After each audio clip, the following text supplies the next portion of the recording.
So we'll go ahead with next chapter today, that is dual nature of radiation and matter. इसमें most of the part ये theoretical है. Chapter is very interesting, लेकिन इसका maximum part theory part है, इसलिए आपको हर एक topic पे अच्छे से ध्यान देना पड़ेगा. एक भी चीज़ नहीं समझी तो गए गए. So let us start with this chapter which is dual nature of radiation and matter. नाम में ही है dual nature, मतलब डबल नेचर. किसका डबल नेचर? रेडिएशन का और मैटर का. अब इसका मतलब क्या होता है, थोड़ा सा मैं आपको इंट्रोडक्शन दे देता हूँ. पहले सबसे पहले what you know so far is various observe phenomena of light. तो लाइट के साथ जो ऑब्जर्व फेनोमेना है, कौन से phenomena? Reflection, refraction, diffraction, interference, polarisation, ये सारे के सारे ऑब्जर्व फेनोमेना हमको भाई चीख चीख के बताते हैं. क्या बताते हैं? Radiation is a wave. तो थोड़ा सा चीख के मैंने जानबूझ के बोला, तुमको याद रहेगा कि ये जो फेनोमेना है, कौन सा phenomena? Reflection, refraction, interference, diffraction and polarisation. They basically tell you that light मतलब रेडिएशन इज अ वेव. तो various observe phenomena of light मतलब radiation show that what does it show? Radiation behaves like a wave. पक्का? Good. Example कौन से phenomena? Reflection, refraction, interference, diffraction, polarisation etcetera. Right. तो जिस किसी जगह पे तुमको रिफ्लेक्शन दिखे, रिफ्रैक्शन दिखे, इंटरफेरेंस या डिफ्रैक्शन या पोलराइजेशन, इसका मतलब रेडिएशन कैसा बिहेव कर रहा है? वेव जैसा. तो रेडिएशन मतलब light is wave. Who tells us this?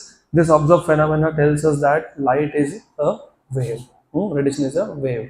लेकिन फिर ऐसे भी कुछ ऑब्जर्व फेनोमेना है जिसको एक्सप्लेन करने के लिए तुम रेडिएशन को वेव नहीं मान सकते हो. अगर तुम रेडिएशन को वेव ट्रीट करके ऑब्जर्व फेनोमेना एक्सप्लेन करने की कोशिश करोगे तो एक्सप्लेन कर नहीं पाओगे. So there are certain observe phenomena of radiation which can not be explain on the basis of wave theory. So there are some observed phenomena related to radiation which cannot be explained by treating radiation like a wave. तो ऐसे कुछ observe phenomena है जिसको explain करने के लिए तुम radiation को वेव ट्रीट नहीं कर सकते. जैसे कि ब्लैक बॉडी स्पेक्ट्रम, जो तुमने kinetic theory of gases and radiation में देखा था. याद है क्या? Kinetic theory of gases and radiation में हमने ब्लैक बॉडी स्पेक्ट्रम देखा था. जैसे कि कॉम्पटन इफेक्ट, जैसे कि photoelectric effect. Example black body radiation. अगर आपको ब्लैक बॉडी रेडिएशन अच्छे से एक्सप्लेन करना है तो लाइट को तुम, रेडिएशन को तुम वेव नहीं ट्रीट कर सकते हो. You have to treat wave as a particle. Particle. इस यूनिवर्स में दो ही चीज़ होती है, मैटर मतलब पार्टिकल और वेव मतलब रेडिएशन. या तो चीज़ पार्टिकल है या फिर वो रेडिएशन है, मतलब वेव है. याद रखना. तो लाइट के साथ कुछ ऑब्जर्व फेनोमेना ऐसे भी है जिसको प्रॉपरली एक्सप्लेन करने के लिए हमको रेडिएशन को मतलब लाइट को हम वेव नहीं ट्रीट कर सकते. तो क्या ट्रीट करते हैं? पार्टिकल. कौन सा फेनोमेना है? Black body spectrum. अब थोड़ा थोड़ा मैं बताता जाऊंगा. ब्लैक बॉडी स्पेक्ट्रम तुमने चैप्टर नंबर 3 में कवर किया था. इट टेल्स यू दैट जब हमारे पास एक बॉडी है एट हायर टेम्परेचर, तो because of the higher temperature the body emits radiation. और वो जो रेडिएशन इमिट करता है वो इन फॉर्म ऑफ पैकेट्स होता है, और पैकेट मतलब पार्टिकल होता है. इसका मतलब black body radiation can not be explain by treating radiation as a wave. Number 2, what is Compton effect? Compton effect से तुम नॉलेज के लिए पता कर लो, तुमको सिलेबस में कहीं नहीं है. कॉम्पटन इफेक्ट में हमारे पास एक फोटोन है, मतलब लाइट है, रेडिएशन है. और वो रेडिएशन जब एक चार्ज पार्टिकल के पास जाएगा, जैसे इलेक्ट्रॉन, तो उसका स्कैटरिंग होता है. क्या होता है? Scattering. What is scattering? Change of direction.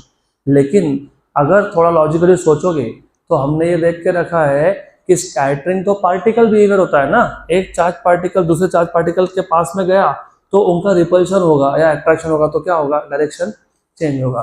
तो अगर एक पार्टिकल का स्कैटरिंग हो because of the other particle, तो समझ सकते हैं इलेक्ट्रॉन था, दूसरा इलेक्ट्रॉन था, एक इलेक्ट्रॉन आया तो दोनों में क्या होगा? रिपल्सिव फोर्स, और उससे क्या होगा? स्कैटरिंग होगा, चेंज इन डायरेक्शन होगा. लेकिन रेडिएशन का भी स्कैटरिंग हो रहा है. तो स्कैटरिंग ये प्योरली पार्टिकल नेचर है, लेकिन रेडिएशन का भी क्या होने लग गया? स्कैटरिंग. तो इस केस में मैं रेडिएशन को वेव मान सकता हूँ क्या? नहीं. क्या मानना पड़ेगा? पार्टिकल. तीसरा है फोटो इलेक्ट्रिक इफेक्ट. आपका पूरा चैप्टर मतलब कम से कम 70% ऑफ दिस चैप्टर ये किस पे बेस्ड है, फोटो इलेक्ट्रिक इफेक्ट। नाम में ये फोटो मतलब फोटोन मतलब लाइट। तो जब एक मेटल सरफेस पे लाइट मतलब फोटोन इंसिडेंट होगा, वहां से इलेक्ट्रॉन इमिट होंगे। फोटोन और electron, photon is incident on a metal surface and what are emitted, electrons को क्या बोलते हो, फोटो इलेक्ट्रिक इफेक्ट। ये हमको डिटेल में सीखना है। तो ब्लैक बॉडी रेडिएशन मतलब black body spectrum, Compton effect और photo electric effect can not be explain by treating radiation as wave. तो फिर हम लोग क्या करेंगे फिर, so it means that the radiation must behave like a particle. Good. The idea of quantisation, what is the meaning of quantisation. सबसे पहले जब तुम पार्टिकल की बात करते हो मतलब तुम छोटे छोटे पैकेट्स की बात कर रहे हो, क्योंकि पार्टिकल्स कंटिन्यूस नहीं होते, वेव कंटिन्यूस होता है। मैं सिंपल एग्जांपल बताता हूँ, बहुत ही सिंपल एग्जांपल। देखो ऐसा है, फॉर एग्जांपल लेट अस से मेरे पास ना ये एक छोटा सा मास है, मास, दिस इज अ पार्टिकल। यहाँ पे एक पार्टिकल है, यहाँ पे दूसरा पार्टिकल हो सकता है, बराबर, पक्का पक्का। तो पार्टिकल मतलब स्मॉल स्मॉल पैकेट्स, और पार्टिकल का एक लोकेशन होता है, कहीं तो है ना ये। वेव का लोकेशन होता है क्या, नहीं। अभी लाइट का सोर्स है, यहाँ से वेव निकल रहा है क्या, निकल रहा है कि नहीं, बताओ कहाँ है wave, you cannot locate. So this is a basic difference between a particle and a wave. Wave is continuous, particle is discrete. Wave cannot be located, particle can be located. तो ये याद रखना आप। तो जिस केस में हमारे पास छोटे छोटे छोटे छोटे पैकेट्स हो, उसको हम लोग बोलते हैं quantization. So the idea of quantization of energy, मतलब जो रेडिएशन है, जो लाइट है, वो छोटे छोटे पैकेट्स है, वो किसने बोला सबसे पहले, it was first proposed by Planck. और क्यों उसने बोला, to explain black body spectrum, क्योंकि मैंने आपको अभी अभी बताया कि ब्लैक बॉडी स्पेक्ट्रम को तुम रेडिएशन को वेव ट्रीट करके एक्सप्लेन कर सकते हो क्या, नहीं। तो रेडिएशन क्या ट्रीट करना पड़ेगा, पार्टिकल। पार्टिकल मतलब क्या, पैकेट्स। तो सबसे पहले ये आइडिया किसने दिया, प्लैंक, बराबर। तो Planck proposes the model that says, तो ये जो प्लैंक का आइडिया था ये दो असम्पशन पे बेस्ड है। Number one, energy is emitted in packets. तो किसी भी सोर्स से एनर्जी रेडिएशन कंटिन्यूसली इमिट नहीं होता, it is emitted in the form of small small packets. और ये पैकेट्स को क्या बोलते हैं हम लोग, क्वांटा। क्वांटा मतलब छोटा पैकेट, और photons which means packet of energy, पक्का। Number two, at higher frequencies, जितनी फ्रिक्वेंसी ज्यादा होगी उतना पैकेट का एनर्जी भी ज्यादा होगा। At higher frequencies the energy of the packet is larger. और आपको वैसे पता भी है अब, what is energy of photon. अभी इस स्टेज पे तुमको पता होगा, तुमने केमिस्ट्री में सीखा होगा, फिजिक्स में भी एक बार बताया था, एच नू इक्वल टू एच नू, वेयर नू इज फ्रिक्वेंसी। जितना ज्यादा फ्रिक्वेंसी उतना एनर्जी ज्यादा। तो ये जो क्वांटाइजेशन ऑफ एनर्जी है, मतलब एनर्जी छोटे छोटे पैकेट्स में इमिट होता है, ये आइडिया किसने दिया, प्लैंक ने। It is based on two assumption. Number one, that the energy is emitted in the form of small packets known as quanta और फोटॉन्स। और हर एक पैकेट का energy is equal to h nu, मतलब energy depends on frequency. Higher the frequency, higher is the energy. Good, clear. Then अब as I told you कि आपका ये जो चैप्टर है it is completely focused on photo electric effect. Introduction part में से भी ये इंपॉर्टेंट होता है, और ये इंपॉर्टेंट इसलिए भी है क्योंकि तुमको क्लियरली पता होना चाहिए वेव नेचर कौन बताता है, मतलब कौन से फेनोमेना बताते हैं, और पार्टिकल नेचर ऑफ रेडिएशन कौन कौन बताता है। तो हमने अब तक वेव ऑप्टिक्स में जो भी सीखा, हमने वेव ऑप्टिक्स में रिफ्लेक्शन देखा, मतलब रे ऑप्टिक्स में रिफ्रैक्शन देखा, रे ऑप्टिक्स में, फिर वेव ऑप्टिक्स में क्या सीखा हम लोगों ने, इंटरफेरेंस, डिफ्रैक्शन और पोलराइजेशन। ये सारे के सारे क्या है, वेव प्रॉपर्टीज है। तो these are the properties of waves. There are some observe phenomena जैसे कॉम्पटन इफेक्ट, जैसे ब्लैक बॉडी स्पेक्ट्रम, जैसे photoelectric effect, they show that radiation is not wave but particle. Good. तो अभी ये फोटोइलेक्ट्रिक इफेक्ट क्या है पहले समझ लेते हैं। जैसे नाम में ही था, मैंने अभी बताया आपको, when photons are incident on a metal surface, then electrons are emitted from that surface. This effect is called as photoelectric effect. Right, थोड़ा सा हम हिस्ट्री भी देखेंगे कि ये कहाँ से डिस्कवर हुआ, किसको सबसे पहले पता लगा, ऐसा होता है। और आपको पता होगा ही, नहीं तो अभी आज पता लग जाएगा। Most of the scientific discoveries were accidental. कोई साइंटिस्ट करने कुछ और गया, कुछ नया ही पता लग गया। इवन अगर आप अभी केमिस्ट्री में आपने एटॉमिक मॉडल तो सीखा ही होगा। Which was the first atomic model? Dalton, indivisible. Atom का मतलब ही होता है smallest particle which can not be further divided, right? Dalton था ना। उसके बाद एक्सीडेंटली थॉमसन करने कुछ और गया। थॉमसन एक गैस डिस्चार्ज ट्यूब के साथ कुछ कर रहा था, उसको दिखा कि एनोड में से या कैथोड में से ऑल ऑफ अ सडन कुछ रेज बाहर आ रहे हैं, रेज। जब डिटेल स्टडी किया तो समझा कि वो रेडिएशन था ही नहीं, वो तो इलेक्ट्रॉन्स थे, नेगेटिवली चार्ज पार्टिकल्स थे। तब इलेक्ट्रॉन नाम नहीं था, नेगेटिवली चार्ज पार्टिकल्स थे। फिर उसको क्वेश्चन आया, लेकिन एटम तो डिविजिबल है नहीं, अगर एटम डिविजिबल नहीं तो नेगेटिव चार्ज कहाँ से आ रहा है? मतलब atoms can be further divided into negative charge and positive charge. फिर लोगों ने पूछा फिर पॉजिटिव चार्ज क्यों नहीं आया, नेगेटिव ही क्यों आया? तो उसने खुद का मॉडल दिया, जिसको तुम बोलते हो थॉमसन प्लम पुडिंग मॉडल। वो हम लोग नेक्स्ट चैप्टर में डिटेल में देखेंगे। उसके बाद रुदरफोर्ड का एक्सपेरिमेंट आया, रुदरफोर्ड का मॉडल आया, फिर नील बोर का मॉडल आया, एक्सेट्रा एक्सेट्रा। लेकिन याद रखो, most of the discoveries were accidental. तो फोटो इलेक्ट्रिक इफेक्ट भी एक एक्सीडेंटल डिस्कवरी है। हेनरिक हर्ट्ज, नाम तो सुना ही होगा। पिछले चैप्टर में हम बार बार फ्रिक्वेंसी हर्ट्ज में मेजर कर रहे थे, तो ये वही हर्ट्ज है। हेनरिक हर्ट्ज नाम का जो साइंटिस्ट था was working on the production of electromagnetic waves by spark discharge। अब ये spark discharge क्या होता है बता देता हूँ मैं आपको। ये जो आप लाइट देख रहे हो यहाँ ऊपर लगाया हुआ है, पता है कौन सा लाइट है? LED, light emitting diode. इससे पहले जो हम लोग ट्यूबलाइट यूज करते थे, शायद किसी घर में अभी भी होगा ट्यूबलाइट, वो 35-40 रुपये का पट्टी मिलता था। फिर उसको तो बस दो नॉब्स के बीच में लगाओगे, फिर बटन चालू करोगे, जैसे ब्लिंक करते करते चालू हो जाएगा। वो है स्पार्क डिस्चार्ज ट्यूब। अभी उसमें होता क्या है, उस ट्यूबलाइट के एक एंड पे एक इलेक्ट्रोड होता है, कैथोड, और दूसरे पे दूसरा होता है विच इज एनोड। वैसे कैथोड और एनोड में से कौन पॉजिटिव कौन negative? Someone is positive, someone is negative. ठीक है, someone is positive, someone is negative. थोड़ा चेक कर लो पॉजिटिव कौन नेगेटिव कौन। कटायंस किसको बोलते हो, अनायंस किसको बोलते हो, ये सब चीजें पता होने चाहिए। नहीं पता?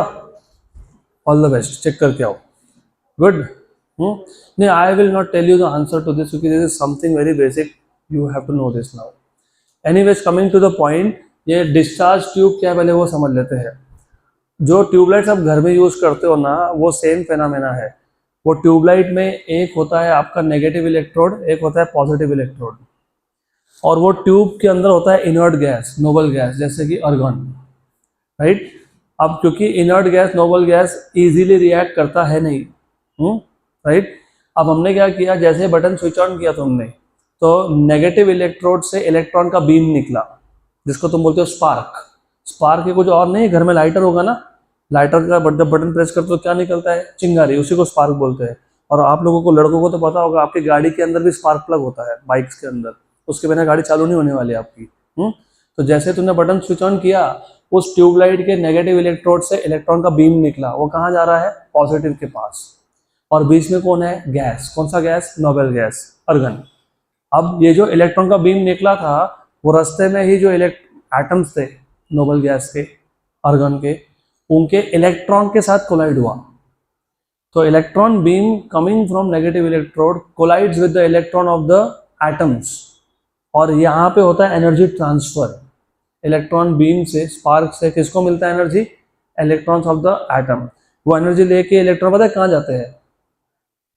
हाई एनर्जी लेवल, जिसको तुम बोलते हो एक्साइटेशन, राइट? और जब वो डी एक्साइट होते हैं, तो while coming back to their ground state they emit energy which is electromagnetic radiation. तो हेनरिक हर्ट्ज उसी टाइप के एक डिस्चार्ज ट्यूब के साथ कुछ तो काम कर रहा था। क्या काम कर रहा था? He was working on the production of electromagnetic waves by spark discharge. उसने क्या नोटिस किया? Notice that when ultraviolet light UV light is incident on the metal electrode, negative electrode जहां से इलेक्ट्रॉन आ रहे थे, जब उस इलेक्ट्रोड पे यूवी लाइट इंसिडेंट हुआ तो क्या आया, हाई वोल्टेज स्पार्क। मतलब पहले तो स्पार्क था, लेकिन पहले स्पार्क कमजोर था, वीक था, राइट, लो वोल्टेज स्पार्क था। लेकिन जिस इलेक्ट्रोड से इलेक्ट्रॉन्स इमिट हो रहे हैं, जब उस इलेक्ट्रोड पे हमने अल्ट्रावायलेट लाइट इंसिडेंट कर दिया तो सडनली क्या हुआ, हाई वोल्टेज स्पार्क। तो अब जो स्पार्क है वो हाई वोल्टेज है, हाई पावर है, ऐसा बोल सकते हो, बराबर। तो ऑफ कोर्स क्वेश्चन ये आएगा कि ऐसा क्यों हुआ, why does this thing happen. So why a high voltage spark when UV light is incident. तो जब मैंने नेगेटिव इलेक्ट्रोड पे अल्ट्रावायलेट लाइट इंसिडेंट किया तो हाई वोल्टेज स्पार्क क्यों आया, तो उसका आंसर अब समझेगा आपको। एक्चुअली जब यूवी लाइट ये इंसिडेंट होता है किस पे, मेटालिक सरफेस पे, तो उस मेटालिक सरफेस से क्या इमिट होते हैं, electrons. So when UV light is incident on a metallic surface then electrons are emitted from its surface, right. इस फेनोमेना को हम लोग बोलते हैं फोटोइलेक्ट्रिक इफेक्ट।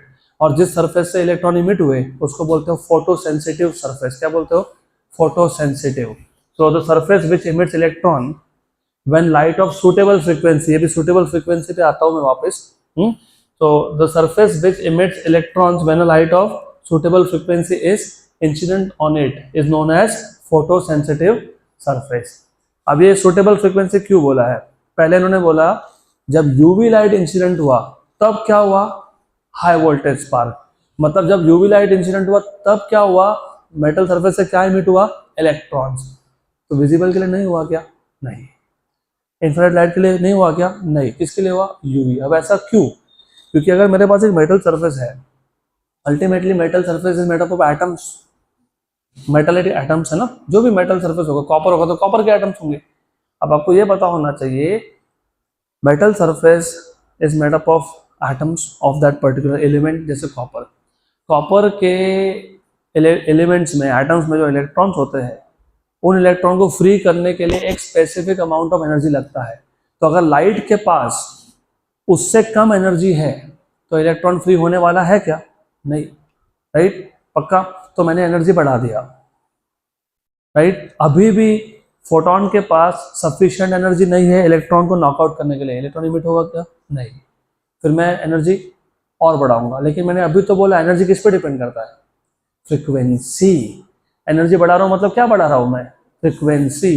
तो इसके लिए यहाँ पे मेंशन किया है कि when light of suitable frequency, जब तक सफिशिएंटली हाई फ्रिक्वेंसी नहीं होगा तब तक इलेक्ट्रॉन्स इमिट होने वाले हैं क्या, नहीं। अब ये पॉइंट याद रखना, मैं इसलिए बोल रहा हूँ कि थ्योरी बहुत ज़्यादा है, तो तुमको ये पूरा चैप्टर में अगर समझना है, इक्वेशंस भी समझने हैं, तो तुमको ये सारे पॉइंट्स पता होने चाहिए।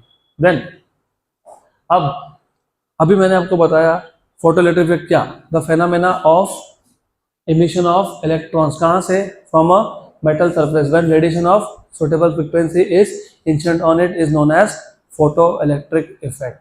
the phenomena of emission of electrons from a photosensitive या फिर metallic surface when radiation of suitable frequency is incident on it is known as photoelectric effect। तो you see, लाइट आया, suitable frequency का light आया, metallic surface था, वहां से क्या इमिट हुआ, इलेक्ट्रॉन। और बाय द वे ये इलेक्ट्रॉन इमिट हुआ बिकॉज ऑफ फोटॉन्स, तो इसको बोलते हैं फोटो इलेक्ट्रॉन्स। क्या बोलते हैं इसको, फोटो इलेक्ट्रॉन्स। पक्का पक्का है तो वो इलेक्ट्रॉन ही, सिर्फ उसको फोटो इलेक्ट्रॉन बोलते हैं हम लोग। गुड। अब बाय द वे हमको समझेगा कैसे कि सच में ऐसा होता है, कि सच में अगर मैंने मेटालिक सरफेस लिया, उस पर मैंने अल्ट्रावायलेट लाइट या फिर सुटेबल फ्रिक्वेंसी का लाइट इंसिडेंट किया, तो सच में वहां से इलेक्ट्रॉन इमिट हो रहे हैं, क्योंकि हमको इलेक्ट्रॉन दिखते तो है नहीं। मैं अगर एक मेटल प्लेट लेके भी आऊँ, मैं अल्ट्रावायलेट लाइट का सोर्स लेके भी आऊँ, मैंने इंसिडेंट कर भी दिया, तो मुझे समझेगा कैसे, यहाँ देखो देखो इलेक्ट्रॉन आ रहे हैं, दिखता है क्या हमको इलेक्ट्रॉन, नहीं ना। तो वो फोटो इलेक्ट्रिक इफेक्ट को स्टडी करने के लिए हमको एक एक्सपेरिमेंटल सेटअप चाहिए। So next topic is experimental setup of photo electric effect. और रिमेंबर, हर एक थ्योरी टॉपिक का मैंने आपको 3 से 4 स्टेप बता के ही रखे हैं। नंबर 1 इज डायग्राम, क्योंकि डायग्राम सामने होगा तो तुमको एक्सप्लेन करते अपने आप ही आएगा। तो नंबर 1 इज डायग्राम। तो एज यू सी ये जो एक्सपेरिमेंटल सेटअप है फोटो इलेक्ट्रिक इफेक्ट का, उसमें क्या क्या है, उसमें सबसे पहले एक ट्यूब है, ये ग्लास ट्यूब है, और ये जो ग्लास ट्यूब है ये इवैक्यूएटेड ट्यूब है। क्या है ये? Evacuated. What is the meaning of evacuated? Evacuated मतलब वैक्यूम बनाना, मतलब एयर को बाहर निकालना। मतलब इस ट्यूब के अंदर एयर है क्या? नहीं। तो क्या है ये? वैक्यूम है। तो दिस ट्यूब इज इवैक्यूएटेड। बोलोगे इवैक्यूएट क्यों किया? बताता हूँ, थोड़ा रुको, हर एक चीज सही टाइम पे बताऊंगा। उसके बाद what are you studying? Photo electric effect. तो तुमको इलेक्ट्रॉन्स को फ्री करने के लिए क्या चाहिए? फोटॉन्स। फोटॉन्स कहाँ से आएंगे? एक सोर्स से। तो ये सोर्स है, दिख रहा है source? This is source of light. अब ये सोर्स से जो फोटोन आ रहा है वो कहाँ इंसिडेंट होने वाले हैं? एक फोटो सेंसिटिव सरफेस पे। तो ये देखो, ये फोटो सेंसिटिव सरफेस, इसको बाय द वे हम इमिटर प्लेट भी बोलते हैं। क्यों? क्योंकि ये क्या इमिट करने वाला है? इलेक्ट्रॉन्स। क्या करने वाला है? इलेक्ट्रॉन्स। अब लाइट इंसिडेंट होने के बाद इलेक्ट्रॉन्स इमिट हुए कि नहीं हुए, ये हमको समझेगा कैसे? हमको तो इलेक्ट्रॉन दिखते नहीं है ना। तो हमने क्या किया, यहाँ से जो इलेक्ट्रॉन इमिट होंगे ना, उसको एक प्लेट पे कलेक्ट कर लेंगे। उसको क्या बोलेंगे? Collector plate. क्या बोलेंगे? और एक कलेक्टर प्लेट हमने लगा के रखा है एक एमीटर को। फिर अगर इलेक्ट्रॉन्स कलेक्टर प्लेट तक आए तो सर्किट में गए। सर्किट में गए तो कहाँ गए? एमीटर में। एमीटर में तो माइक्रो एमीटर में। और वहां पे क्या दिखेगा हमको? करंट। तो यहाँ करंट आया, मतलब यहाँ पे इलेक्ट्रॉन आया। यहाँ पे इलेक्ट्रॉन आया तो कहाँ से आया? यहाँ से आया। यहाँ पे कहाँ से आया? Because of photons, right. अब मैंने आपको बोला था कि इसको इवैक्यूएट क्यों किया वो बताऊंगा, तो अभी वो सही टाइम है बताने का कि क्यों इवैक्यूएट किया। मैंने अभी अभी आपको एग्जांपल दिया कि जो पुराने जमाने के ट्यूबलाइट थे उसमें तुम लाइट कैसे प्रोड्यूस करते थे? इलेक्ट्रॉन का बीम मतलब स्पार्क, उसके बीच में क्या था? गैस। तो इलेक्ट्रॉन का बीम निकला, बीच में किससे कोलाइड हुआ? उस गैस के एटम के इलेक्ट्रॉन से, बराबर। तो जो बीम था उसके इलेक्ट्रॉन ने एनर्जी क्या कर दिया? लूज कर दिया, ट्रांसफर कर दिया। किसको ट्रांसफर कर दिया? एटम्स को। अब इमेजिन अगर बीच में गैस होता, इलेक्ट्रॉन तो यहां से निकलता, राइट, यहां तक पहुंचता क्या? नहीं। यहां तक नहीं पहुंचता, करंट मिलता क्या? नहीं। तो फिर समझेगा कैसे कि सच में इलेक्ट्रॉन इमिट हुए कि नहीं? तो यहां से तुमको लाइट वाइट दिखना चाहिए। फिर इसके लिए हम लोग क्या करते हैं, यहां से गैस को निकाल देते हैं। तो जो इलेक्ट्रॉन इमिट हुआ है वो विदाउट कोलिजन कहां तक आना चाहिए? कलेक्टर प्लेट तक। यहां तक क्लियर? अब ये जो सोर्स है जहां से लाइट अंदर जा रहा है, वो एक विंडो के थ्रू अंदर जा रहा है। उस विंडो का नाम क्या है? Quartz window. क्वार्ट्ज ये एक टाइप ऑफ मटेरियल है। और आप जिन्होंने घड़ी पहनी है, अभी तो हम लोग वैसे स्मार्ट वॉच पहनते हैं, लेकिन पुराने ज़माने में जो तुमने पहन के रखा है, तुमको पता है घड़ी को क्वार्ट्ज भी बोलते हैं। क्यों बोलते हैं पता है? क्योंकि उसके अंदर जो क्रिस्टल यूज होता है वो क्वार्ट्ज क्रिस्टल होता है। और वो क्वार्ट्ज क्रिस्टल के बहुत सारे स्पेशल प्रॉपर्टीज़ है जो घड़ी में भी काम में आता है, जो यहाँ भी काम में आता है। अब यहाँ पे कैसे काम में आता है? ये जो क्वार्ट्ज विंडो है ना, ये वन वे ट्रैफिक है। One way. What is the meaning of one way traffic? Photon सिर्फ अंदर जाएगा, बाहर नहीं आएगा। क्योंकि फोटोन अंदर गया, ऐसा हो सकता है कि फोटोन डायरेक्टली इस इमिटर प्लेट पे नहीं भी इंसिडेंट हुआ, वो कहीं और इंसिडेंट हुआ, तो वो रिफ्लेक्शन के बाद बाहर नहीं जाना चाहिए। तो फोटॉन्स को सिर्फ अंदर जाना अलाउड है, बाहर आना अलाउड नहीं है। इसके लिए ये विंडो कौन सा है? Quartz window. यहाँ तक क्लियर, राइट। तो इस सेटअप में क्या क्या है ध्यान रखते जाओ। इवैक्यूएटेड ग्लास ट्यूब है, उसमें एक इमिटर है, उसमें एक कलेक्टर है। उसके बाद एक सर्किट है जिसमें एक एमीटर है टू मेजर करंट। और बाय द वे यहां से इलेक्ट्रॉन इमिट तो हुआ, उसको कलेक्टर प्लेट पर लाओगे कैसे? अपने थोड़ी चल के जाएगा वो। इलेक्ट्रॉन का चार्ज क्या होता है? नेगेटिव। तो अगर मैंने कलेक्टर प्लेट को क्या बना दिया? पॉजिटिव। तो इलेक्ट्रॉन अट्रैक्ट होगा क्या? हाँ। मतलब आपको कलेक्टर प्लेट और इमिटर प्लेट में पोटेंशियल डिफरेंस देना पड़ेगा। क्या देना पड़ेगा? Potential difference, voltage. वो पोटेंशियल डिफरेंस देने के लिए तुमको क्या चाहिए? Variable potential source. तो हमको इलेक्ट्रॉन्स को अगर कलेक्टर प्लेट पे लाना है तो हमको एक पोटेंशियल का सोर्स चाहिए।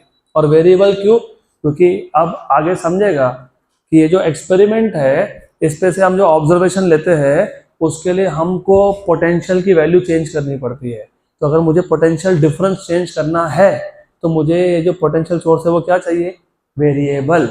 हम इमीटर और कलेक्टर प्लेट को फिक्स्ड पोटेंशियल पे नहीं रखते हर बार उसको फिक्स पोटेंशियल पे रखते हैं क्या? नहीं। तो क्या करना पड़ेगा? पोटेंशियल चेंज करना पड़ेगा, राइट। तो उसके लिए सोर्स क्या है?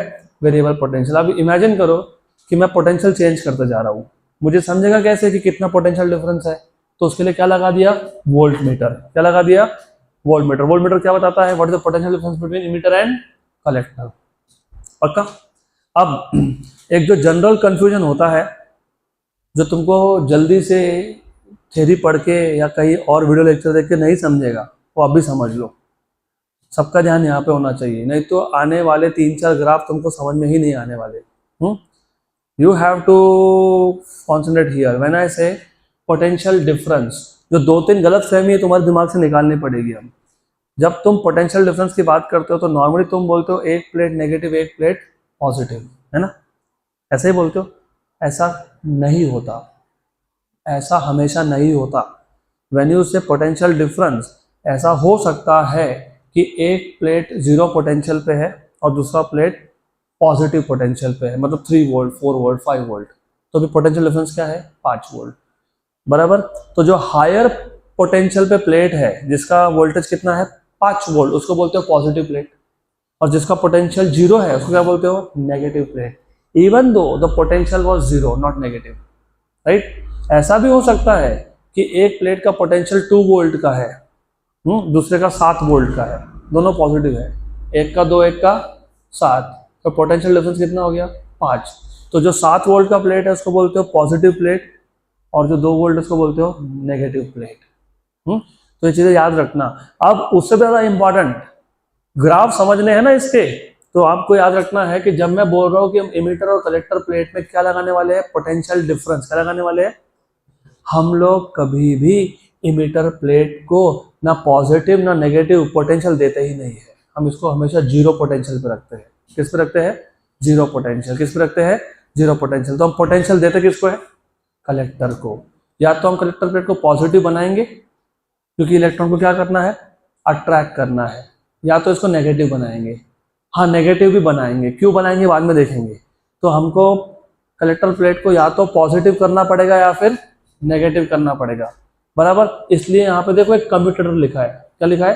कम्यूटेटर। अब ये कम्यूटेटर होता है सेट ऑफ कीज, इसमें 3-4 की होती है। उसका काम क्या पता है? उसका काम एक ही है, कलेक्टर प्लेट को पॉजिटिव से नेगेटिव करना है। एक की उठाओ दूसरी जगह पर लगाओ। तो कम्यूटेटर का काम क्या है? ये जो कलेक्टर प्लेट है इसका पोलैरिटी चेंज करना, पॉजिटिव से नेगेटिव करना है, नेगेटिव से पॉजिटिव। क्योंकि मैंने अभी बोला हम लोग इमीटर को पोटेंशियल देते ही नहीं है। उसको कितने पोटेंशियल पे रखा है हमने? 0। कितने पे?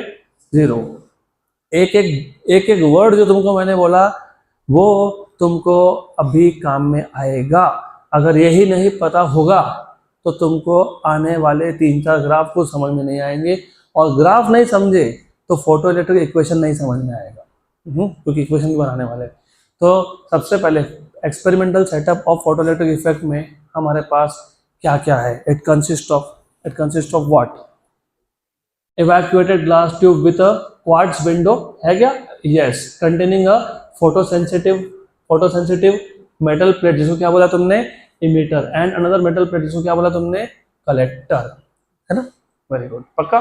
Then a source of radiation, then and voltage source, variable potential source, right, correct.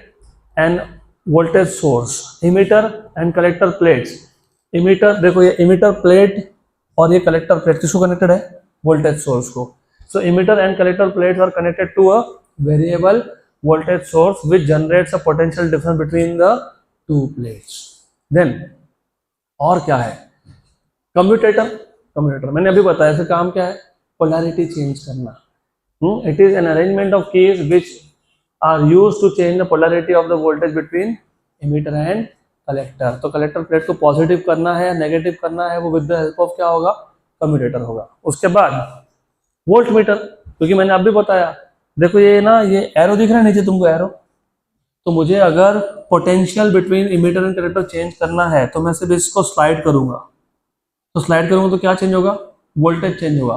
किसमें? इमीटर और कलेक्टर में। लेकिन इमीटर और कलेक्टर में वोल्टेज है कितना, ये कौन बताएगा? Volt meter. So it is connected parallel to measure the potential difference between emitter and the collector plates. और क्या है? Ammeter, micro ammeter. It measures the photo electric current. अभी मैंने तुमको बोला यहाँ पे इलेक्ट्रॉन्स क्यों इमिट हुए? क्यों इमिट हुए? Because of photons. फोटॉन्स ना, तो इलेक्ट्रॉन्स को क्या तुमने बोला? Photo electrons. क्या बोला? देखो ऐसा है, रेडिएशन, फोटोन आया, किस पे आया? इमिटर प्लेट पे आया. क्या इमिट हुआ? इलेक्ट्रॉन. उस इलेक्ट्रॉन को क्या बोला? Photo electron. ये फोटो इलेक्ट्रॉन कहाँ गए? कलेक्टर से कहाँ गए? एमीटर में. तो एमीटर में क्या मिला? करंट. ये करंट क्यों मिला? Because of photons. तो क्या बोलते हैं? Photo electric current. क्या बोलते हैं इसको? Photo electric current. पक्का? बहुत इजी, बहुत सिंपल चैप्टर है और बहुत मजा आता है तुमको अगर ये सब सेटअप समझ में आया तो. पक्का पक्का. अब जो तुमको मैंने पूरा प्रोसेस बता दिया, सोर्स से लाइट आएगा, इमिटर प्लेट पे इंसिडेंट होगा, वहां से इलेक्ट्रॉन्स निकलेंगे, वो कलेक्टर प्लेट के पास जाएंगे. सबसे पहले फोटोन, सोर्स से फोटोन आए, कहाँ पे इंसिडेंट हुए? इमिटर प्लेट पे. इमिटर प्लेट से क्या आया? इलेक्ट्रॉन. वो कब आएगा? जब energy of photon has suitable frequency. फिर वो इलेक्ट्रॉन कहाँ गए? कलेक्टर. कलेक्टर प्लेट पे गए और क्या मिला? Photo electric current. बस वही तो वर्किंग है. देखो वही तो वर्किंग है. लाइट मतलब photons is made to fall on the surface of metal plate E and electrons are ejected from the metal through the surface. लेकिन इलेक्ट्रॉन्स इमिट होने का कंडीशन है, if the energy of the photons is greater than the energy required by the electron to free from the metal surface, then the electrons are emitted. तो जो photons आ रहे थे उसके पास अगर sufficient energy होगा इलेक्ट्रॉन को free करने के लिए तो इलेक्ट्रॉन फ्री होंगे. पक्का? तो फ्री हो गए. उसके बाद क्या हुआ? these electrons known as photo electrons are collected by the collector plate C. पक्का? photons आए, कहाँ इंसिडेंट हुए? इमिटर प्लेट पे. वहां से क्या इमिट हुआ? Photo electron. लेकिन कब हुआ? जब फोटॉन्स के पास एनर्जी इक्वल टू या ग्रेटर देन है than required by the electrons to free. अगर मेटल के सरफेस से फ्री होने के लिए, एग्जांपल बता रहा हूँ, 10 इलेक्ट्रॉन वोल्ट का एनर्जी चाहिए. और बाय द वे यहाँ पे एनर्जी जूल में मेजर नहीं होता, यहाँ पे होता है इलेक्ट्रॉन वोल्ट में. याद है क्या? What is 1 eV in joule? 1.6 × 10⁻⁻19 joule. तो रिमेंबर, अगर मेटल सरफेस से इलेक्ट्रॉन को फ्री होने के लिए 10 eV का एनर्जी चाहिए और जो फोटोन आया उसके पास 8 eV एनर्जी है, इलेक्ट्रॉन एमिट होगा कि नहीं होगा? नहीं होगा. 9 eV है तो होगा क्या? नहीं. 10 eV तो होगा क्या? हाँ. 11 eV हो गया? हाँ. 12 है, होगा क्या? हाँ. तो if the energy of the photon is greater than the energy required by the electrons to free from the surface, then electrons are emitted. और ये photo electrons कहाँ पे गए? collector plate के पास. These electrons are collected at the collector plate.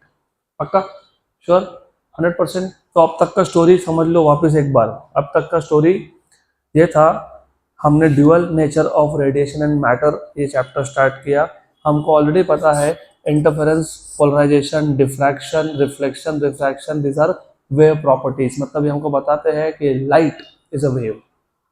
पर ऐसे भी कुछ एक्सपेरिमेंट है, ऑब्जर्व फेनामेना है. कौन से? Compton effect, black body spectrum और फोटोइलेक्ट्रिक इफेक्ट. जिसको एक्सप्लेन करना है तो तुम रेडिएशन को वेव ट्रीट करके नहीं कर सकते. उसमें से हमारा फोकस कौन से पर्टिकुलर ऑब्जर्व फेनामेना पे है? Photoelectric effect. फोटोइलेक्ट्रिक इफेक्ट में क्या हुआ? फोटॉन्स आए. कहाँ आए? मेटल की सरफेस पे आए. वहां से क्या इमिट हुआ? इलेक्ट्रॉन. अब लॉजिकली सोचोगे, फोटॉन्स इंसिडेंट हुए, इलेक्ट्रॉन्स इमिट हुए, मतलब हो क्या रहा है? फोटॉन्स का कोलिजन हो रहा है. किसके साथ? इलेक्ट्रॉन्स के साथ. और इलेक्ट्रॉन्स को एनर्जी ट्रांसफर हो गया. कहाँ से हुआ? फोटॉन से. किसके पास गया?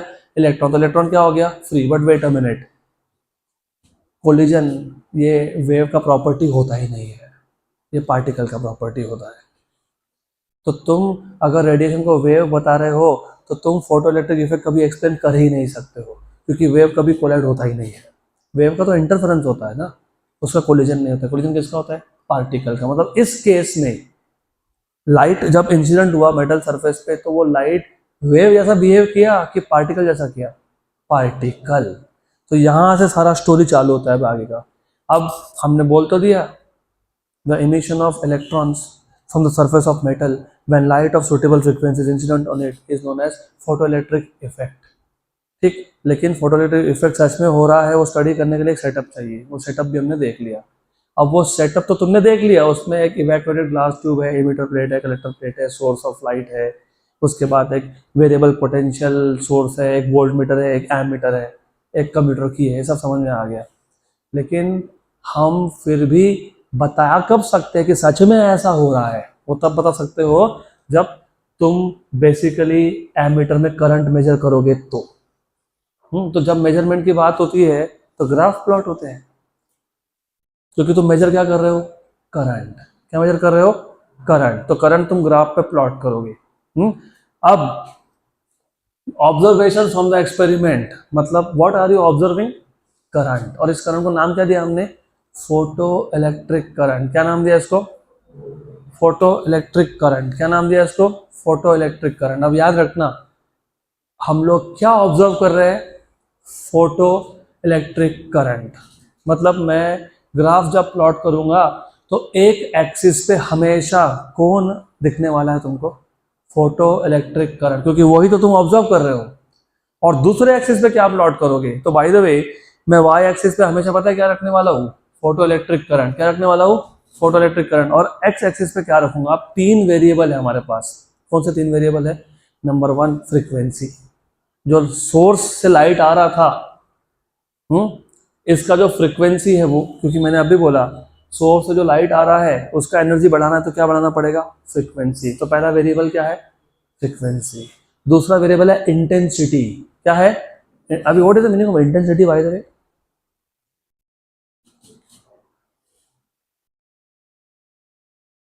What is the meaning of intensity? बहुत बेसिक बेसिक क्वेश्चन पूछ रहा हूँ मैं। अरे बाप रे, कहाँ से स्टार्ट करूँ बताना, फिर वो कंफ्यूजन हो जाता है मेरे को। चलो मोबाइल फ़ोन से स्टार्ट करता हूँ, क्योंकि तुम ये तो हर दिन यूज़ करते हो ना। ज़रा ध्यान देना, ये मोबाइल फ़ोन का स्क्रीन है, डिम है, डिम। अब मैंने इसका ब्राइटनेस बढ़ाया, कम किया, बढ़ाया, कम किया। मैं पता है क्या कर रहा हूँ? इंटेंसिटी चेंज कर रहा हूँ। तो ब्राइटनेस मतलब इंटेंसिटी मतलब एनर्जी कम ज़्यादा करना। अब यहाँ पे हो जाता है कन्फ्यूजन, क्योंकि हमने बोला एनर्जी तो फ्रीक्वेंसी डिसाइड करेगा, अभी तुमने बोला। लेकिन रिमेंबर, थोड़ा सा पहले से ही चीज़ों को क्लियर कर लो। Light is not continuous, light is in the form of packets. हर एक पैकेट का एनर्जी फ्रीक्वेंसी डिसाइड करता है। कौन डिसाइड करता है? फ्रीक्वेंसी। अगर मेरे पास एक पैकेट है तो एनर्जी कम है, 2 पैकेट है तो ज़्यादा है, 3 है तो और भी ज़्यादा है, 4 है तो और भी ज़्यादा है, 5 है तो और भी ज़्यादा है, 6 है तो और भी ज़्यादा है। रिमेंबर, लेकिन हर एक पैकेट का एनर्जी क्या है? सेम है, क्योंकि मैंने फ्रीक्वेंसी चेंज किया क्या? नहीं। तो increasing the intensity means increasing the energy, yes, लेकिन literally it means increasing the number of packets. तो अभी गलत फहमी निकाल देना, इंटेंसिटी बढ़ाने का मतलब होता है नंबर ऑफ फोटॉन बढ़ाना। हर एक फोटॉन का एनर्जी सेम है। तो जब मैं बोलता हूँ हायर इंटेंसिटी मतलब मोर नंबर ऑफ फोटॉन्स। और ये ग्राफ प्लॉट करने के लिए एक एक वर्ड जो मैं बोल रहा हूँ वो काम में आने वाला है तुमको। अगर मुझे हर एक फोटॉन का एनर्जी बढ़ाना है तो मुझे क्या चेंज करना है? फ्रीक्वेंसी। अगर मुझे इंटेंसिटी बढ़ाना है मतलब नंबर ऑफ फोटॉन्स बढ़ाने हैं। तो जब मैं बोलता हूँ कि मैंने इंटेंसिटी इंक्रीज किया तो मैंने क्या इंक्रीज किया? Number of photons. हर एक फोटॉन का एनर्जी बढ़ा क्या? नहीं। पक्का? गुड। तो ये दूसरा वेरिएबल था इंटेंसिटी। तीसरा वेरिएबल है potential difference between emitter plate and collector plate. तो कितने तुम्हारे पास वेरिएबल्स है? 3। कौन कौन 3? Frequency, intensity and potential difference. और उसमें से भी तुमको मैंने क्या बोला? हम लोग इमिटर प्लेट को हमेशा क्या रखते हैं? 0 वोल्ट। तो पोटेंशियल चेंज किसका कर रहे हो? कलेक्टर। तो मैं potential difference between emitter and collector ये वर्ड यूज ही नहीं करने वाला, मैं बोलूँगा कलेक्टर प्लेट पोटेंशियल, क्योंकि तुमने इमिटर प्लेट को तो पहले से क्या करके रखा है? 0, और उसको तुम चेंज करने वाले हो क्या? नहीं। तो तीसरा वेरिएबल पोटेंशियल डिफरेंस है, मतलब कौन है? कलेक्टर प्लेट पोटेंशियल है। कौन है? Collector plate potential. राइट। तो ये 3 चीजें जो तुम चेंज कर सकते हो, और तुम करते क्या हो, तुमने फ्रीक्वेंसी चेंज किया और तुमने करंट मेजर किया, तुमने इंटेंसिटी चेंज किया और तुमने करंट मेजर किया, तुमने कलेक्टर प्लेट पोटेंशियल चेंज किया और तुमने करंट मेजर किया। तो सब में कॉमन कौन? तो इसलिए एक एक्सिस पहले से ही करंट को देके रख दिया, वाई एक्सिस। पक्का। अब तुम्हारे पास 3 वेरिएबल है, फ्रीक्वेंसी, इंटेंसिटी और कलेक्टर प्लेट पोटेंशियल। तो जब मैं फ्रीक्वेंसी चेंज कर रहा हूँ, क्या चेंज कर रहा हूँ, तो मैं इंटेंसिटी और कलेक्टर प्लेट पोटेंशियल को चेंज नहीं कर रहा हूँ, मतलब उसको कांस्टेंट रख रहा हूँ। पक्का। तो ये observation from the photoelectric effect, मतलब फ्रॉम द एक्सपेरिमेंट में सबसे पहला होगा, if you see effect of frequency on photoelectric current. मैंने पहले ही बोल दिया तुमको, वाई एक्सिस पे देखो कौन है, कौन है, फोटोइलेक्ट्रिक करंट। और क्या चेंज कर रहे हैं हम लोग, फ्रीक्वेंसी। और जब फ्रीक्वेंसी चेंज करें तो बाकी 2 पैरामीटर का क्या किया हमने, कांस्टेंट। तो देखो क्या लिखा है, intensity and collector plate potential constant. एक एक बेसिक डिटेल मैंने इस सारे के सारे पीपीटी में डाल के रखा है, इसलिए नोट्स भी नहीं फॉलो करने। थर्मोडायनामिक्स और ये चैप्टर ड्यूअल नेचर जो मैं तुमको पीपीटी देता हूँ वही फॉलो करना। सब कुछ इसमें है, इतना ही एग्जाम में लिखोगे, फुल मार्क्स है। अब लॉजिकली सोचो, वापस मैं जाता हूँ इस डायग्राम पे। फोटोन आया, इंसिडेंट हुआ, इलेक्ट्रॉन इमिट होगा कि नहीं होगा वो डिपेंड करता है फोटोन की एनर्जी पे, राइट। और फोटोन का एनर्जी डिपेंड करता है फ्रीक्वेंसी पे, बराबर। मैंने इसलिए तुमको एग्जांपल दिया कि अगर फोटोन को फ्री होने के लिए 10 eV की एनर्जी चाहिए, इलेक्ट्रॉन को इमिट होने के लिए 10 eV चाहिए, और फोटोन के पास 8 eV है, 8 eV है, इलेक्ट्रॉन को चाहिए कितना, 10। तो इलेक्ट्रॉन फ्री होगा क्या, नहीं। तो हमको फोटोन का एनर्जी डिपेंड किस पे करता है, तो मैंने फ्रीक्वेंसी बढ़ाया, अभी 9 eV हो गया। 9 eV फ्री होने के लिए कितना चाहिए, 10। इमिट होगा, नहीं। अगर इमिट नहीं होगा तो यहाँ पे जाएगा, नहीं। सर्किट में आएगा, नहीं। करंट मिलेगा, नहीं। तो ऐसा हम लोग फ्रीक्वेंसी बढ़ाते गए। फ्रीक्वेंसी बढ़ाने के साथ साथ कौन बढ़ा, फोटोन का एनर्जी। और एक पर्टिकुलर फ्रीक्वेंसी पे फाइनली फोटोन का इतना एनर्जी हो गया कि वो इलेक्ट्रॉन को क्या करेगा, फ्री। क्या करेगा, फ्री। उस फ्रीक्वेंसी को बोलते हो थ्रेशोल्ड फ्रीक्वेंसी। क्या बोलते हैं? अब लुक एट दिस ग्राफ, तुमको दिख रहा होगा कि पहले कुछ फ्रीक्वेंसी की वैल्यू के लिए फोटोइलेक्ट्रिक करंट की वैल्यू क्या आ रही है, 0, क्योंकि तब तक फोटोन के पास एनर्जी सफिशिएंट है ही नहीं to free the electron. Finally इतना फ्रीक्वेंसी हुआ जिसपे इलेक्ट्रॉन क्या हो गया, फ्री। तो look, a suitable positive potential, मैंने पहले ही बोल दिया तुमको, हम लोग पोटेंशियल किसको देते हैं, कलेक्टर प्लेट को। तो शुरू में हमने कलेक्टर प्लेट को क्या दिया, पॉजिटिव पोटेंशियल। और suitable positive potential is applied to the collector plate C. Emitter plate का पोटेंशियल कितना है, 0। The intensity of the incident light is kept constant, intensity is constant, और collector plate potential is also constant, ठीक है। And the frequency of the incident radiation is gradually increase. तो मैं change क्या कर रहा हूँ, frequency. It is observed that no photoelectric current is recorded till a certain minimum frequency. एक minimum frequency, no zero frequency तक हमको कोई भी करंट की वैल्यू मिली क्या, नहीं, बराबर। लेकिन नो जीरो पे मिला क्या, हाँ। This frequency at which the photo electrons are just emitted, ये डिपेंड किस पे करता है, ये डिपेंड करता है मेटल सरफेस के टाइप पे। तुमने कॉपर का मेटल लिया, कॉपर का प्लेट लिया, एमिटर प्लेट, तो अलग, आयन का लिया तो अलग। तो ये जो फ्रीक्वेंसी है, मिनिमम फ्रीक्वेंसी जिस पे क्या हो रहा है, इमिशन हो रहा है, वो किस पे डिपेंड करता है, टाइप ऑफ द मटेरियल। और इस फ्रीक्वेंसी को नाम क्या दिया, थ्रेशोल्ड।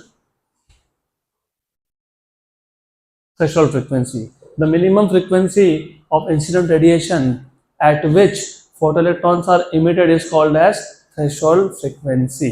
तो एक बात बताओ, अगर फ्रीक्वेंसी की वैल्यू थ्रेशोल्ड फ्रीक्वेंसी से कम हो, फ्रीक्वेंसी की वैल्यू थ्रेशोल्ड फ्रीक्वेंसी से कम हो, इमिशन होगा क्या, नहीं। उससे ज़्यादा हो तो होगा क्या, हाँ। और वेवलेंथ के केस में उल्टा होता है, क्योंकि frequency and wavelength are inversely proportional. तो वेवलेंथ अगर थ्रेशोल्ड वेवलेंथ से कम हो तो इमिशन होगा, हाँ, और ज़्यादा हो तो होगा ना। So there is no emission of photoelectrons if frequency is less than threshold or wavelength is greater than threshold. Where lambda 0 is threshold, wavelength. यहाँ तक क्लियर? तो ये पहला ग्राफ था, this was the first graph. पहले graph में तुमने क्या चेंज किया? फ्रीक्वेंसी। क्या क्या कांस्टेंट रखा? Intensity and collector plate potential. दूसरे ग्राफ में तुम फ्रीक्वेंसी कांस्टेंट रखते हो, लेकिन फ्रीक्वेंसी थ्रेशोल्ड से ज्यादा वाला, क्योंकि जब तक फ्रीक्वेंसी थ्रेशोल्ड से ज्यादा नहीं होगा तब तक इमिशन होगा क्या? नहीं। तो सेकंड केस में क्या कांस्टेंट रखेंगे? फ्रीक्वेंसी। और क्या कांस्टेंट रखेंगे? Collector plate potential. और क्या चेंज करेंगे? इंटेंसिटी। तो second effect of intensity on photoelectric current. पक्का? वाई एक्सिस पे क्या प्लॉट करेंगे? Photoelectric current. एक्स एक्सिस पे क्या प्लॉट करेंगे? इंटेंसिटी। और कांस्टेंट क्या क्या रखेंगे? फ्रीक्वेंसी। और फ्रीक्वेंसी कांस्टेंट तो है लेकिन ग्रेटर देन थ्रेशोल्ड है, क्योंकि थ्रेशोल्ड से कम फ्रीक्वेंसी पे इमिशन तो वैसे भी नहीं होने वाला है। पक्का? गुड। नाउ रिमेंबर, आप थोड़ा इसको ऐसा इमेजिन करो, मैं जो तुमको एग्जांपल दे रहा हूँ वो समझने के लिए जरूरी है। फिजिक्स फिजिकली उसका मतलब वो नहीं होता। जीरो इंटेंसिटी मतलब जीरो फोटोन, वन इंटेंसिटी मतलब वन फोटोन, टू इंटेंसिटी मतलब टू फोटोन, थ्री इंटेंसिटी मतलब थ्री फोटोन। ये सिर्फ समझने के लिए बोल रहा हूँ। तो एक बात बताओ, अगर जीरो इंटेंसिटी है मतलब सोर्स में से एक भी फोटोन आया क्या? तो प्लेट पर कुछ इंसिडेंट हुआ क्या? इलेक्ट्रॉन इमिट हुआ क्या? कलेक्टर प्लेट तक कोई गया क्या? सर्किट में कुछ गया क्या? नहीं। तो करंट कितना आया? Zero. Logically speaking zero. Intensity one किया, वन कितना कर दिया? वन। एक फोटोन आया, राइट। प्लेट पे इमिट हुआ, राइट। प्लेट पे इंसिडेंट हुआ, राइट। इलेक्ट्रॉन आया, राइट। कलेक्टर प्लेट तक गया, राइट। सर्किट में गया, हाँ। करंट मिला क्या? हाँ। इमेजिन इमेजिन इंटेंसिटी वन मतलब करंट भी वन, ऐसा इमेजिन कर लो। बराबर? पक्का? श्योर? इंटेंसिटी टू कर दिया, मैंने अभी तुमको बताया इंटेंसिटी बढ़ाने का मतलब क्या होता है? नंबर ऑफ फोटॉन्स बढ़ाना। तो इंटेंसिटी टू मतलब दो फोटॉन, तो दो फोटॉन इंसिडेंट हुए किस पे? प्लेट पे। दो इलेक्ट्रॉन इमिट हुए, कहाँ गए? कलेक्टर प्लेट के पास। तो करंट भी बढ़ गया क्योंकि नंबर ऑफ इलेक्ट्रॉन्स बढ़ गए। इंटेंसिटी और बढ़ा दिया, तीन कर दिया। तीन फोटॉन इंसिडेंट हुए, हाँ। तीन इलेक्ट्रॉन आए, तीन इलेक्ट्रॉन गए कलेक्टर प्लेट के पास। सर्किट में करंट बढ़ा, हाँ, राइट। मतलब basically if you see, intensity बढ़ने के साथ फोटो इलेक्ट्रॉन्स बढ़ रहे हैं, फोटो इलेक्ट्रॉन्स बढ़ने के साथ फोटो इलेक्ट्रिक करंट भी बढ़ रहा है। जब तुम इसको ग्राफ पे प्लॉट करोगे तो तुमको मिलेगा straight line passing through origin. तो देखो, the collector plate C is maintain at a fixed positive potential, क्योंकि कलेक्टर प्लेट पोटेंशियल क्या करना है? Constant with respect to emitter plate E. Frequency of the incident radiation is also kept fixed, but the incident frequency must be greater than or equal to threshold frequency. Important. Then it is found that photoelectric current increases linearly as with an increase in the intensity of incident radiation. तो जैसे जैसे मैं intensity बढ़ाऊंगा वैसे वैसे current बढ़ेगा, लेकिन कैसा बढ़ेगा? लीनियरली बढ़ेगा, क्योंकि मैंने अभी आपको एक्सप्लेन किया इंटेंसिटी जीरो मतलब जीरो फोटॉन्स, फोटॉन गए ही नहीं, इलेक्ट्रॉन इमिट हुए ही नहीं, तो कलेक्टर प्लेट का कुछ गया ही नहीं, तो सर्किट में करंट भी कितना था? जीरो। इंटेंसिटी बढ़ाया तो फोटॉन्स बढ़े, फोटॉन्स बढ़े तो ज़्यादा फोटॉन्स इंसिडेंट हुए, तो ज़्यादा इलेक्ट्रॉन्स इमिट हुए, ज़्यादा इलेक्ट्रॉन्स कलेक्टर प्लेट तक पहुँचे, और कलेक्टर प्लेट से कहाँ गए? एमीटर में, माइक्रोमीटर में। तो करंट भी बढ़ा क्या? हाँ। तो रिलेशन क्या है? लीनियर है। क्या है? लीनियर है। वैसे I should not be asking you, but I will ask you, what is the mathematical equation for this graph? Y equals to mx। सही है, लेकिन यहाँ पे y कौन है? करंट है, राइट। तो current equal to m into intensity. तो ये मैथमेटिकल इक्वेशन है उसका। पक्का पक्का? Sure sure. Then this implies, what does this implies? This implies that increasing the intensity of light increases the number of photons। मैं कब से तो वही बोल रहा हूँ, पर यूनिट टाइम। बोलोगे इसमें क्या नया हो गया? देखो, दो टाइप के थ्योरी है, एक है क्लासिकल थ्योरी जो आगे सीखोगे इसी चैप्टर में, एक है मॉडर्न फिजिक्स। मॉडर्न फिजिक्स है मॉडर्न थ्योरी। मॉडर्न थ्योरी के हिसाब से इंटेंसिटी बढ़ाने का मतलब होता है नंबर ऑफ फोटॉन्स बढ़ाना, और क्लासिकल थ्योरी के हिसाब से इंटेंसिटी बढ़ाना होता है फ्रीक्वेंसी बढ़ाना। क्या होता है? फ्रीक्वेंसी बढ़ाना। हमको अभी समझ में आ गया, इंटेंसिटी बढ़ाने का मतलब फ्रीक्वेंसी बढ़ाना। हुआ क्या? नहीं। क्या बढ़ा? number of photons. So this implies that increasing the intensity of the light increases the number of photons per unit time from the source, but the energy of each photon remains constant. पक्का पक्का, sure sure, 100%. Then अब तीसरा graph. अभी तुमने पहले दो cases में, पहले केस में किसको वेरी किया? फ्रीक्वेंसी को. किसको किसको कांस्टेंट रखा था? Intensity and collector plate potential. दूसरे केस में इंटेंसिटी वेरी किया, किसको किसको कांस्टेंट रखा? Frequency and collector plate potential. अब किसकी बारी है? Collector plate potential. तो अभी क्या चेंज करोगे? Collector plate potential. और क्या क्या कांस्टेंट रखोगे? Frequency and intensity. अब ये जो ग्राफ है, पहले मैं ग्राफ ड्रॉ करके बताऊंगा तुमको, क्योंकि ये थोड़ा सा यहाँ पे कॉम्प्लिकेशंस बढ़ जाते हैं, थोड़ा सा एक्स्ट्रा ध्यान होना चाहिए. तो आइडियली स्पीकिंग अब हम लोग यहाँ पे फोटो इलेक्ट्रिक करंट ही प्लॉट करने वाले हैं, तो यहाँ तो करंट ही प्लॉट होगा. तो remember, I am plotting photo electric current along which axis? Y axis. इसको मैं फोटो करंट बोल रहा हूँ. तो ये फोटो करंट है, तो वाई एक्सिस पे फोटो करंट ही प्लॉट करने वाला हूँ मैं. तो यहाँ पे फोटो करंट प्लॉट होने वाला है, याद रखना, फोटो करंट. Remember this. और यहाँ पे मैं अभी कलेक्टर प्लेट पोटेंशियल चेंज करूंगा. कलेक्टर प्लेट पोटेंशियल चेंज करूंगा. अब इसमें भी दो ग्राफ बनते हैं, इसमें भी दो ग्राफ है. You have to be very very careful with this. तो इसमें कौन से दो ग्राफ है बताता हूं मैं. मैंने इसलिए तुमको बोला कि हर एक वर्ड इंपॉर्टेंट है यहाँ पे. Each word has some meaning. मैंने तुमको क्या बोला कि हम इमीटर प्लेट को हमेशा कौन से पोटेंशियल पे रखते हैं? जीरो. किस पे रखते हैं? जीरो. और कलेक्टर प्लेट का पोटेंशियल चेंज करते हैं. और कलेक्टर प्लेट का पोटेंशियल या तो हम पॉजिटिव कर सकते हैं या फिर नेगेटिव कर सकते हैं. अब नाउ इमेजिन ये इमीटर प्लेट था. देन उसके सामने कलेक्टर प्लेट है. तो ये कौन है?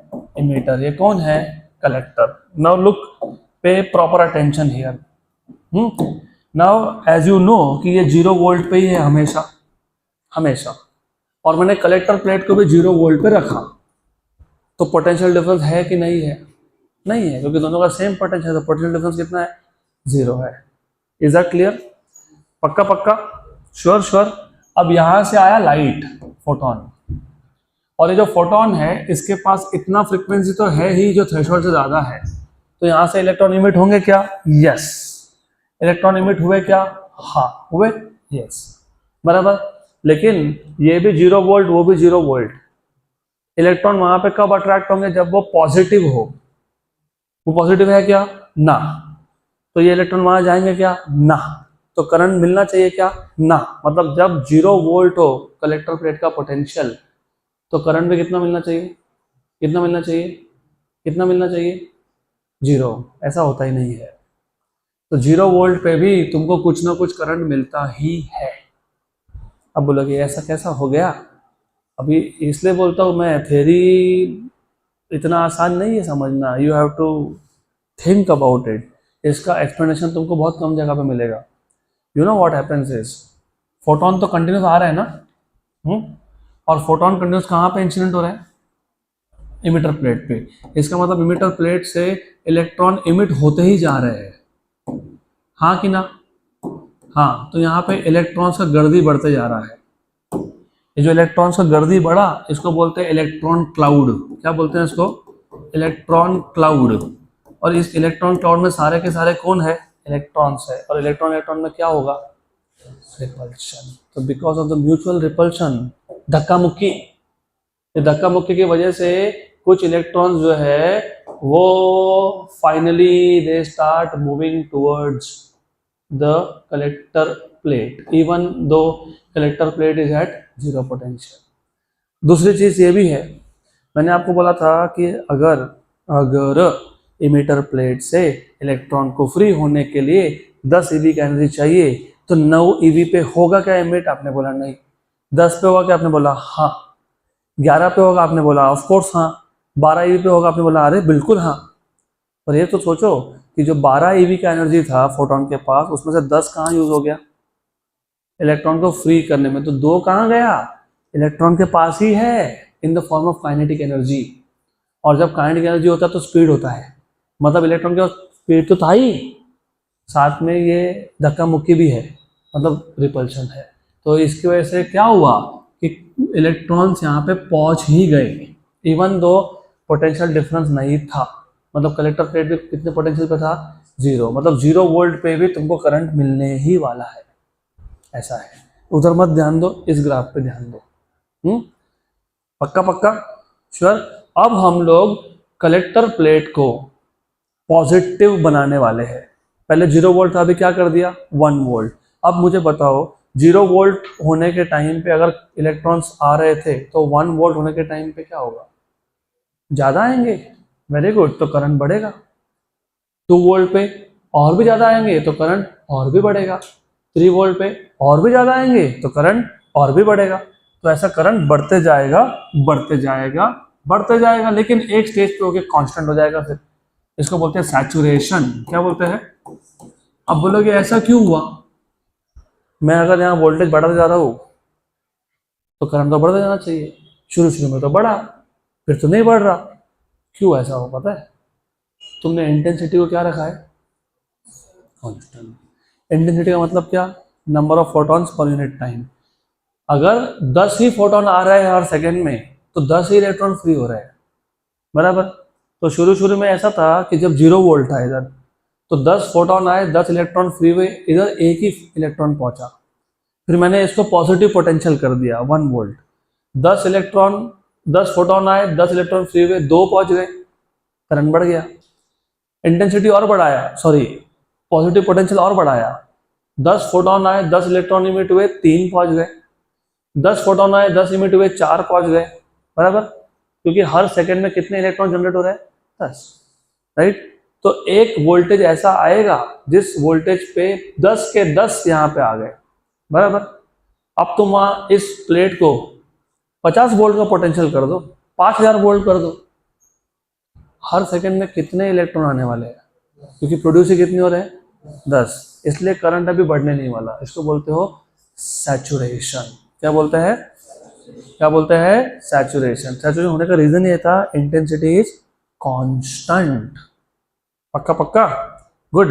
अब हमने थोड़ी और मस्ती की, बोला यार चलो अभी इसको नेगेटिव करेंगे। अब इसको हम क्या करेंगे, नेगेटिव। अब हम लोग कलेक्टर प्लेट की पोटेंशियल को क्या करेंगे, नेगेटिव। पहले पॉजिटिव कर रहे थे, अभी क्या करेंगे, नेगेटिव। अब हमारा एक्सपेक्टेशन क्या होता है कि जैसे ही मैंने इसको नेगेटिव पोटेंशियल पे डाला, -1 इलेक्ट्रॉन नेगेटिव, और वो भी नेगेटिव, इलेक्ट्रॉन जाने चाहिए क्या, नहीं। तो हमारी उम्मीद ये होती है कि जैसे ही मैंने थोड़ा सा भी नेगेटिव किया तो करंट क्या हो जाए, क्या हो जाए, 0। नहीं होता, नहीं होता। अब बोलो कि ये क्यों हो गया? अब physics is so interesting and so beautiful. तुमको भी समझेगा कि हो क्या रहा है। एक्चुअली ये जो मेटल प्लेट है, एमिटर प्लेट, इसका कुछ थिकनेस है। अब होता ये है, जो फोटोन है, ये फोटोन तो आ रहा है। अब व्हाट हैपेंस इज दैट, ऐसा है कि अगर इमिटर प्लेट है, if this is an emitter plate, the photons are coming, yes photons are coming, लेकिन हर एक फोटोन सरफेस से ही इलेक्ट्रॉन फ्री करेगा ऐसा नहीं होता। वो डिपेंड करता है फोटोन का कोलिजन इलेक्ट्रॉन के साथ हुआ कि नहीं। कभी कभी फोटोन आया, सरफेस पे उसका कोलिजन हो गया, सरफेस से इलेक्ट्रॉन फ्री कर दिया, राइट, बराबर। कभी कभी ऐसा होता है कि फोटोन सरफेस तक आया, उसका कोलिजन हुआ ही नहीं इलेक्ट्रॉन के साथ। बोलोगे क्यों नहीं हुआ? भाई इलेक्ट्रॉन स्टेशनरी है क्या, वो खुद ही ऑर्बिट में घूम रहा है। Electron is moving in circular orbit in the atom here at the surface. नहीं हुआ कोलिजन, लेकिन ये फोटोन थोड़ा अंदर गया और फाइनली कोलिजन हो गया। तो वो जो फोटोन अंदर गया, वो इलेक्ट्रॉन कहाँ से बाहर आ रहा है, अंदर से। अब ये अंदर से जब इलेक्ट्रॉन बाहर आएगा तो यहाँ पे बाकी एटम्स थे कि नहीं थे, हाँ कि ना, तो इस इलेक्ट्रॉन को दिक्कत हुई कि नहीं बाहर आने में, मतलब दिक्कत होना मतलब एनर्जी लॉस होना। तो जो थोड़ा सा अंदर से, ज्यादा अंदर नहीं जाता वो, थोड़ा सा अंदर से जो इलेक्ट्रॉन बाहर आया है उसका एनर्जी कम है, क्या है, कम है, और जो सरफेस से है उसका एनर्जी ज्यादा है। काइनेटिक एनर्जी की बात चल रही है यहाँ पे। मैंने अभी बोला कि 10 इलेक्ट्रॉन अगर फ्री करने के लिए चाहिए और 12 इलेक्ट्रॉन का एनर्जी है फोटोन के पास, तो काइनेटिक एनर्जी कितना है, 2। हमेशा 2 नहीं होता, क्योंकि हमेशा इलेक्ट्रॉन सरफेस से आता ही नहीं। किसी इलेक्ट्रॉन के पास 2 eV होगा, किसी के पास 1.5 eV होगा, किसी के पास 0 eV होगा, किसी के पास 0.5 eV होगा, पक्का। तो जब आपने इस प्लेट को -1 पे रखा तो हुआ ये कि अगर पहले 3 इलेक्ट्रॉन आ रहे थे, अभी शायद 2 ही आए, क्योंकि 2 ही इलेक्ट्रॉन थे जिनके पास सफिशिएंट एनर्जी था कलेक्टर तक पहुंचने के लिए, राइट। मतलब करंट कम हो जाएगा, अब तो करंट कम होने लगेगा, ठीक। अब मैंने क्या किया, मैंने इसको और ज्यादा नेगेटिव पोटेंशियल कर दिया, इसको भी -2 कर दिया मैंने, -2। अब क्या होगा, और भी कम इलेक्ट्रॉन आएंगे, बराबर, मतलब करंट क्या होगा, और भी कम होगा। ऐसा करते करते नेगेटिव पोटेंशियल मैंने इतना ज्यादा कर दिया कि एक स्टेज आया, उस स्टेज पे, रिमेंबर, एक स्टेज आया, उस स्टेज पे एक भी इलेक्ट्रॉन कलेक्टर प्लेट तक पहुंच ही नहीं पा रहा है, पक्का, क्योंकि जो मैक्सिमम काइनेटिक एनर्जी का इलेक्ट्रॉन था वो भी इस नेगेटिव पोटेंशियल को क्रॉस नहीं कर पाया, क्योंकि ये भी नेगेटिव वो भी नेगेटिव, क्या हो रहा है, रिपल्शन। तो जिस वोल्टेज पे करंट 0 हो जाए, क्या हो जाए, उसको बोलते हैं स्टॉपिंग पोटेंशियल, क्या बोलते हैं, तो ये V0 से डिनोट करते हैं, इसको बोलते हैं स्टॉपिंग पोटेंशियल, क्या बोलते हैं, स्टॉपिंग, नाम में ये स्टॉपिंग, इसका मतलब ये इलेक्ट्रॉन्स को स्टॉप कर रहा है, ये इलेक्ट्रॉन्स को आने नहीं दे रहा है, कलेक्टर प्लेट तक पहुंचने नहीं दे रहा है, पक्का पक्का, यहां तक क्लियर, श्योर, पक्का। अब जब तुम इन दोनों ग्राफ को एक साथ इमेजिन करोगे, तो जब तुम इस ग्राफ को कंबाइंड वे में सोचोगे, ये कौन था, collector plate potential, collector plate potential,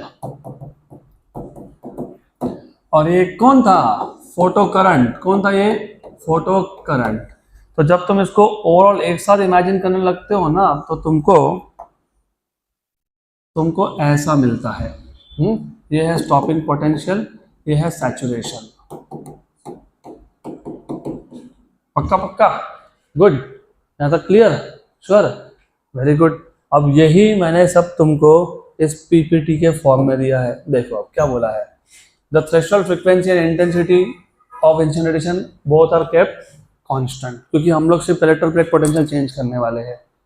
the positive potential of collector plate C, हमने अभी कलेक्टर प्लेट को पॉजिटिव करना स्टार्ट किया, ग्रेजुअली इंक्रीज, जैसे जैसे हमने कलेक्टर प्लेट को पॉजिटिव करना स्टार्ट किया, पॉजिटिव पोटेंशियल बढ़ाना स्टार्ट किया, पहले पहले क्या हुआ, करंट बढ़ा, the resulting photoelectric current is measured, it is found that the photoelectric current increases with increase in potential, right. फिर क्या हुआ, at some stage for a certain positive potential of plate C, all the electrons, emitted electrons are collected by the plate C and photoelectric current becomes maximum, इसको क्या नाम दिया था हमने, saturation, हाँ, पक्का, good.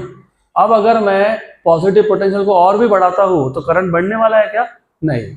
So if we increase the positive potential of plate C further, the photoelectric current does not increase, the maximum value of photoelectric current is called as saturation current, good।